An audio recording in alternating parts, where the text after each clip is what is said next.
Se non credi all'amore a distanza, beh, adesso dovrai ricrederti. La droplet è la distanza di sicurezza che impedisce a chi ti dovesse starnutire o tossire davanti di ciccarti in faccia. E questo ti evita con certezza, dicono, di contrarre il contagio da coronavirus. È circa 1,80 m, 1,82 m. Adesso non si può più stare vicini. Nei bar il caffè viene servito solamente al tavolo. Durante le messe lo scambio di pace viene sospeso e ci si saluta solo a distanza. E là, ciao bella zio, grande. È una situazione molto strana, paradossale, soprattutto per noi italiani che siamo così estroversi, fisici.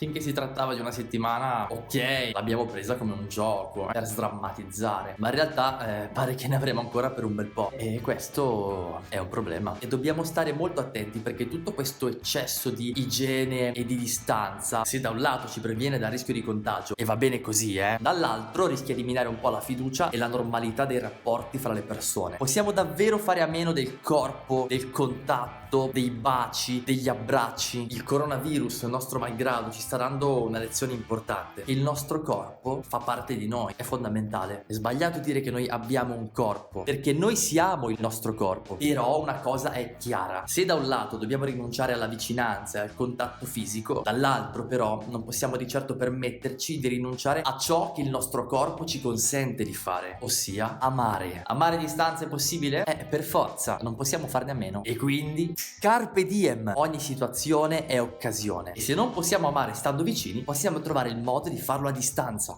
E come? Primo, telefona. Il cellulare ce l'abbiamo con noi sempre, quindi in qualsiasi momento possiamo prenderlo e chiamare. C'è una cosa che mi incuriosisce e mi fa molto pensare: oggi puoi comunicare con chiunque in qualsiasi momento, nei mezzi più disparati, però a volte fai una fatica tremenda a mandare quel messaggio, fare quella telefonata a quella persona che vuoi rivedere o che sai che ha bisogno di una chiamata. Per le questioni di lavoro rispondi subito, la mail, il messaggio, la telefonata, la videoconference, subito, tac. Ma per le questioni del cuore invece fai una fatica. Gli amici lontani, quella persona che sai che ha bisogno di te, i parenti che non senti, sai che devi chiamare, però aspetti il momento giusto, le condizioni giuste, rimandi e rimandi e rimandi. Adios! Ecco, forse ci siamo abituati troppo allo smartphone, e tutte queste connessioni virtuali alla lunga ci hanno un po' sottratto da quelle reali, che sono più esigenti. In ogni caso, adesso che siamo costretti a starcene a distanza, non abbiamo più scuse. Ora c'è tutto il tempo per prendere in mano il telefono e fare quella chiamata che stiamo rimandando da mesi. Punto. Non ci possiamo vedere, non ci possiamo toccare, ma la voce ce l'abbiamo ancora, e la voce delle nostre parole è sufficiente per comunicare agli altri tutto il nostro amore. Quindi fai quella chiamata, ok? Bravo. Secondo, scrivi. A qualcuno sembrerà strano, ma prima che arrivassero i cellulari, praticamente in un'altra epoca, le persone comunicavano per lettera. Sì, recuperavano la carta, la penna, scrivevano la lettera, andavano a comprare il francobollo, lo attaccavano sopra, uscivano di casa e la spedivano. Poi dovevano aspettare un sacco di tempo che la lettera arrivasse, che venisse letta e l'altra persona rispondesse, la inviasse. Un altro mondo. Oggi tutto questo ci sembra assurdo, perché scriviamo una mail e ci vuole pochissimo a comunicare, ma doveva esserci una poesia meravigliosa in tutta questa attesa spasmodica della risposta dell'altra persona. E poi il rapporto fisico con la carta e l'inchiostro, la fatica di scrivere, la trepidazione quando arrivava la lettera di risposta e dovevi scartarla e aprirla e leggerla. E forse la cosa più bella, poter andare dopo tanto tempo a riprendere le lettere che hai ricevuto e annusarle, stringerle fra le mani, ricordare la persona che te l'ha scritta. Wow. Mo ti dico una cosa folle, l'amore un po' folle deve essere, no? Scrivi una lettera, prendi la carta bella, una penna che scriva bene e che non sbavi possibilmente, e scrivi. Pensa ad una persona cara, metti nero su bianco l'affetto che provi per lei, raccontale qualcosa, comunica qualcosa di veramente importante. Non è che serve avere per forza una Beatrice a cui scrivere o una musa che ti ispiri, e puoi scrivere pure al tuo amico, a tuo fratello, a tua madre, alla maestra delle elementari. L'importante è che scrivi, poi spedisci la lettera o gliela consegni in mano, mantenendo le distanze, oppure gliela fai trovare sotto la tazza della colazione, sotto il cuscino. Sii creativo, l'amore è creativo.